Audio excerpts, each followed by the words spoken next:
Today marks day 6 of the Israel-Iran conflict. Overnight, Israeli missiles streaked across the skies of Tehran, and Iran launched a small barrage of missiles at Israel.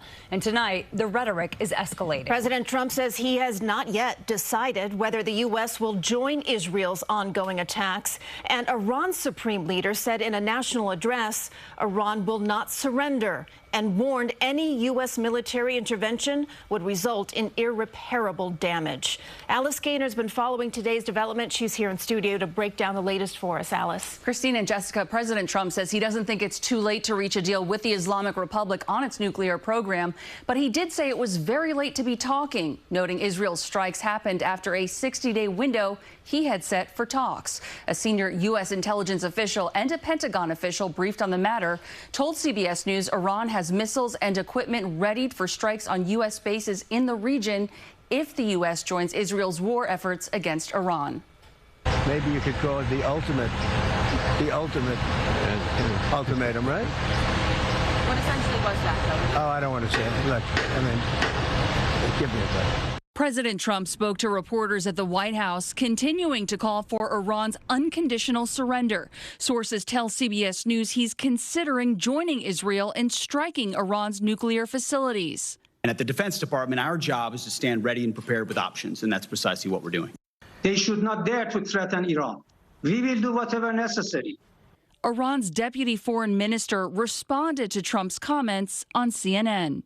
If the Americans decide to get involved militarily, we have no choice but to retaliate wherever we find the targets necessary to be acted upon. So that is clear and simple, because we are acting in self-defense. In a recorded video, Iran's supreme leader said any military involvement by the U.S. would cause, quote, irreparable damage. Overnight, Israel's military says it struck around 20 targets in Tehran, prompting thousands to flee. In Israel, missiles were intercepted over the skies. Israel's prime minister says it launched the operation to deal with two threats to the state of Israel, the nuclear threat and the threat of ballistic missiles. We do not believe in nuclear weapons. There is no place in our defensive doctrine. Nuclear weapons have no place in our defensive doctrine. In fact, we believe that the world will be a better place without the nuclear weapons. But who has the nuclear weapons in the Middle East? The Israeli regime. Who has the weapons, the most sophisticated weapons, nuclear weapons? The Americans.